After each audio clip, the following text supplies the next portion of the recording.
አሐዱ አምላክ አሜን። ግበሩኬ ፍሬ ሰናይ ዘይደልወክሙ። እንግዲህ መልካም ፍሬ አፍሩ ወይም አድርጉ። የማቴዎስ ወንጌል ምዕራፍ 3 ቁጥር 8 ላይ የምናገኘው ኃይለ ቃል ነው። የተወሰነ ደቂቃ እንደደከማችሁ ይገባኛል። እንደገና ሙቀትም አለ፣ ከዚያ ጋር ድካም አለ። ብዙ ጊዜም ደግሞ ተምራችኋልና አንድ ሰው የመስማት ምናልባት ሊሰማ የሚችለው 30 ደቂቃ እዚያ በላይ ቢቆይ ዝም ብሎ መጮህ ካልሆነ በስተቀር ሊሰማ አይችልም። ለዚህ የተወሰነ መዝሙርም ስለተዘመረ እዚያ መሀል ጋር ስላለ የተወሰነ ደቂቃ ነው የምንማማረው። እንግዲህ ዛሬ እንደ ስርዓቱ እንደ ወጉ እንደ ሀገራችን ታቦታቱን ከመንበረ ክብራቸው ወደዚህ ወደ ባሕረ ጥምቀት አምጥተናል። ይህንን ስናስታውስ ይህንን ስናስብ ቅዱስ ዮሐንስን ነው የምናስበው። ግበሩኬ ፍሬ ሰናይ ዘይደልወክሙ፣ እንግዲህ መልካም ፍሬ አድርጉ። ዮሐንስ የሰበከው ስብከት ነው። ዮሐንስ ጌታችን መድኃኒታችን ኢየሱስ ክርስቶስን መንፈቅ ይቀድመው እንደነበረ በመጽሐፍ ተጽፎ እናገኘዋለን። ስንት ይቀድመው ነበር?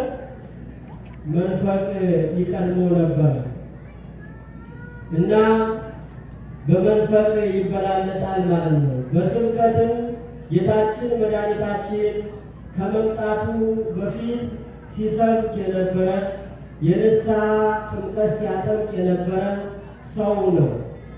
በጣም ሰባኪ ከሚባሉት አስተማሪ ከሚባሉት ታላላቅ መምህራን ከነበሩት አንዱ ነው። ይህ እግዚአብሔር ፈቅዶ እግዚአብሔር ወዶ ከመሸጋገሪያው ላይ የነበረ መምህር ስለነበረ ሁሉም ያስታውሰዋል።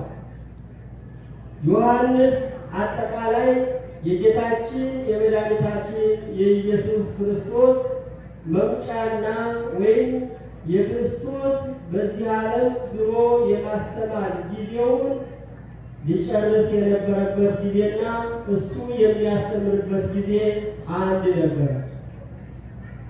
ዮሐንስ የብሉይ ኪዳንም የሐዲስ ኪዳንም ዕድለኛ ተጠቃሚ ነው። ከብሉይ ኪዳን የተወሰነ ጊዜ ተምሯል። ሰው በነበረበት ጊዜ ባለበት ጊዜ ያለውን ጊዜ ተጠቅሞ ከሄደ ያ አዋቂ ይባላል። ዮሐንስም በትንሽ ዕድሜው እግዚአብሔር በሰጠው ዕድሜ ብሉይ ኪዳንንም አዲስ ኪዳንን ነቢያት አባቶች አበው አባቶች በትንቢት የተናገሩትን ብዙ የተመኙለትን ነገር ተመኝቶ የቀረ ሳይሆን አብሮ ተመኝቶ የተናገረውን ነገር በውን ሆኖ አይቶ የሞተ ሰው ነው። እንደነ ስምዖን እንግዲህ ወዳ ባሪያህን ይእዜትስሮ ለገብርከ በሰላም እግዚኦ በከመ አዘዝከ እስመ ርያ ይእቲ አድኅኖተከ ዘአስተዳሎከ ቅድመ ኩሉ ሕዝብከ። እንግዲህ አንተ ለሕዝቡ ያዘጋጀኸውን ማዳንን አይቻለሁና ባሪያህን አሰናብተኝ ብሎ እንደተናገረው ዮሐንስም እግዚአብሔር ፈቅዶለት አባቶቻችን ነቢያት በትንቢት በመዝሙር 113 ቁጥር 3 ላይ ባይለኒ ርየት ወወየት ወዮርዳኖስኒ ገባድሬው፣ ባሕር አየች ሸሸችም ዮርዳኖስም ወደ ኋላው ተመለሰ የተባለው ትንቢት እሱ ደርሶበት እሱ በጊዜው ደርሶ ተፈጽሞ አይቷል። ዮሐንስ ጌታችን መድኃኒታችን ኢየሱስ ክርስቶስ ከመምጣቱ በፊት ሲሰብክ ነበረ። ያንን ነው አሁን እየተናገርኩ ያለሁት። ምናልባት ነገ የበለጠ ጌታችን መድኃኒታችን ኢየሱስ ክርስቶስ መጠመቁን በተለያዩ መምህራን ልንማር እንችላለን። እስከ ጥምቀቱ ድረስ ነው የማደርሳይ። ዮሐንስ ብዙ ሰዎች ወደ እሱ እየመጡ ይጠመቁ ነበረ፣ ይማሩ ነበረ፣ ይገሰጹ ነበረ። በዚህም ጊዜ ነው ግበሩኬ ፍሬ ሰናየ ዘይደልወክሙ ያላቸው። በዚያን ጊዜ ብዙ አስተማሪዎች ነበሩ፣ ብዙ ጸሐፍት ፈሪሳውያን ነበሩ፣ ብዙ የሃይማኖት መሪዎች ነበሩ። እውነተኛውን መንገድ ሲጠርግ የነበረው ግን ዮሐንስ ነበረ። በዚህም ጊዜ እውነተኛ እንደሆነ ያወቁ ብዙዎች ዮሐንስን ይከተሉት ነበረ። ዮሐንስ በትንቢትም ተነግሮለታል። መንገድን የሚጠርግ ተብሎ ተነግሮለታል እና መንገድን እየጠረገ ሳለ ነው እነዚያ በተጠረገው መንገድ እየመጡ ሳለ እንደዚህ ተመለከታቸው። ተሰብስበው ሲመለከታቸው እናንተ የእፉኝት ልጆች ከሚመጣው ቁጣ እንድትድኑ ማን አመለከታችሁ? ግበሩኬ ፍሬ ሰናየ ዘይደልወክሙ፣ እነሆ መልካም ፍሬ አድርጉ ብሎ ገሰጻቸው። ምንድነው? አርዌ ምድርን ብሏቸዋል። እናንተ አራዊት ናችሁ፣ እንደ አራዊት ታስቡ ነበረ። አሁን ግን መልካም ፍሬ አድርጉ። ለምንድነው አራዊት ምድር ያላቸው? ያቺ አንዲት አውሬ ነበረች። ሆዷ ጠባብ ነው። መውለድ ስለማትችል በምታረግዝበት ሰዓት ልጆቿ በሆዷ ሁነው በልተዋት ልጆቿ ይገሏታል። ግበሩ ፍሬ ሰናየ፣ ግበሩ ፍሬ ሰናየ፣ ግበሩኬ ፍሬ ሰናየ ዘይደልወክሙ። እነዚያ ልጆቿ በልተዋት እንደምትሞት ሁሉ እናንተም ነቢያትን ገድላችሁ፣ አበውን ገድላችሁ፣ ዘካርያስን በቤተ መቅደሱ ገድላችሁት። ስለዚህ እናንተ ትውልደ አራዊቶች እንደ አራዊት የምታስቡ እንግዲህ ወዲያ እንደ ሰው አስቡ፣ መልካም ፍሬ አፍሩ ብሎ መከራቸው።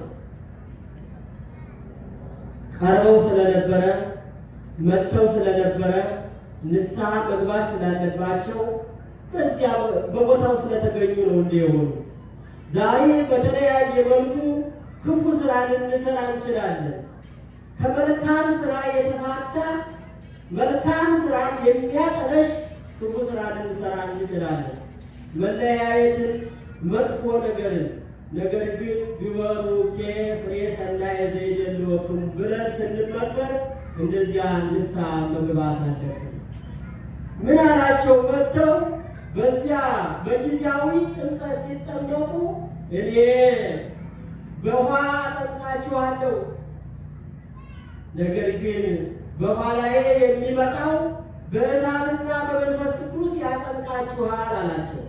ተመልከቱ፣ የጌታችን የመድኃኒታችን የኢየሱስ ክርስቶስን ጥምቀትና የእሱን ጥምቀት ልዩነት ሲያጎላ ሲናገር እኔ በውሃ አጠምቃችኋለሁ፣ ነገር ግን በኋላዬ የሚመጣው የጫማውን ማዘቢያ እንኳን መፍታት የማልችለው እሱ በውሃና በመንፈስ ቅዱስ በእሳትና በመንፈስ ቅዱስ ያጠምቃችኋል ብሎ ተናገራቸው። ምክንያቱም እሱ መንገድ ጠራጊ ነው። እንደውም ብዙ ጊዜ ይጠይቁት ነበረ፣ እኔ የጌታ መንገድ ጠራጊ ነኝ፣ እኔ የጌታን መንገድ የማዘጋጅ ነኝ። ዛሬ ወደዚህ ቦታ የመጣ ነው የተደላደለ መንገድ ስላለ ነው፣ የተጠረገ መንገድ ስላለ ነው፣ እሾህ አሜከላው ስለተነቀረ ነው፣ እንቅፋት ስለሌለው ነው በዚህ ቦታ በመኪና የመጣ ነው። ምናልባት ከዛሬ 200-300 ዓመት በፊት ምናልባት መንገድ ላይ ሊሆን ይችላል ቦታ። ዮሐንስ እንደዚያ ነው። እንደ ግሪደር ውሰዱት። እንደ ግሪደር ይሄ መኪና መስመር የሚያዘጋጅ ጌታችን መድኃኒታችን ኢየሱስ ክርስቶስ መጣ ብሎ ተራራው ይደልደል እያለ ተራራ የተባለ ምንድን ነው? ኮረብታ የተባለ ምንድን ነው? እሾህ የተባለ ምንድን ነው? ምቀኝነት፣ አድመኝነት፣ መለያየት እነዚህ ኮረብታ ናቸው። ከዚህ በሉቃስ ወንጌል ላይ እኮ ተጽፎ እናገኘዋለን። ነዌና አልዓዛር፣ ነዌ ሀብታም ነበረ፣ አልዓዛር ድሃ ነበረ። በዚያ በመንግስተ ሰማያት ተገናኙ። አጭሩ ታሪኩን ለማሳጠር ነዌ ተሰቃየ። ነዌ በሚሰቃይበት ሰዓት እባክህ አብርሃም አባት ሆይ አልዓዛር መጥቶ ምላሴን ያጥብልኝ አለው። ምንድን ነው ያለው? በአንተና በእኛ መካከል ትልቅ ጋራ አለ። ትልቅ ጋራ። ዮሐንስም ያለው ምንድን ነው? ተራራው ጋራው ይስተካከል። ያ ካልተስተካከለ መኪናው ሊገባ ስለማይችል ማለት እየመሰለ በምሳሌ ምክንያቱም ዘመነ ምሳሌ ሳይተናገሩም ያለ ምሳሌ ሐዋርያትን፣ ነቢያትን፣ ጻድቃንን፣ ሰማዕታትን ራሱ ክርስቶስም አላስተማረም። በሚገባቸው ቋንቋ እንዲገባቸው ያንን አስተማረ። ስለዚህ ዛሬም ያ ተራራው ይደልደል ያለው እሾሁ ይነቀል ያለው በውስጣችን ያለ ክፉ መንፈስ እንዲነቀል ነው። ምናልባት የተስተካከለ መንገድ ሊኖር ይችላል ወደዚህ ለመምጣት። ራሳችን ውስጣችን ካልተስተካከለ ግን ጋራ ማለት ነው፣ እሾህ ማለት ነው፣ አሚካላ ማለት ነው። ስለዚህ ግበሩ ፍሬ ሰናየ ዘይደለወክሙ፣ እንግዲህስ መልካም ፍሬ አድርጉ። ከዚያ በፊት መልካም ፍሬ አልነበራቸውምና ክፉ ፍሬ ያፈሩ ስለነበሩ ለክፉ ፍሬ ሲሯሯጡ የነበሩ ስለነበሩ ይህንን ወቀሳ አቀረበላቸው። ዮሐንስ ለጌታችን ለመድኃኒታችን ለኢየሱስ ክርስቶስ ጥምቀት ዋዜማ ነው ሲናገር የነበረ። ጌታችን መድኃኒታችን ኢየሱስ ክርስቶስ አልመጣም ነበረ። እነሱ የመጡትን ነበር ሲያጠምቅ የነበረ። በእሳትና በመንፈስ ቅዱስ ያጠምቃቸዋል። ጌታችን መድኃኒታችን ኢየሱስ ክርስቶስ ሲመጣ በእሳትና በመንፈስ ቅዱስ ነው ያጠመቀን። ራሱ እሳት ነው፣ ራሱ መንፈስ ቅዱስ ነው። ዛሬ በማየ ዮርዳኖስ ስንጠመቅ ወይም በ40 ቀናችን በ80 ቀናችን ስንጠመቅ የምንጠመቀው በውሃ ብቻ አይደለም፣ በእሳትና በመንፈስ ቅዱስ ነው የምንጠመቀው፣ በእሳትና መንፈስ ቅዱስ። ስለዚህ ሁላችንም አሁን ዛሬ ሁላችሁም እንደገባችኋል። ሳያችሁ ፊታችሁ ብዙ ጥሩ አይደለም። ስለነበረ ሰዓት እግዚአብሔር አምላክ ስም የተመሰገነ ይሁን። ስብሐት ለእግዚአብሔር። ይቆየን።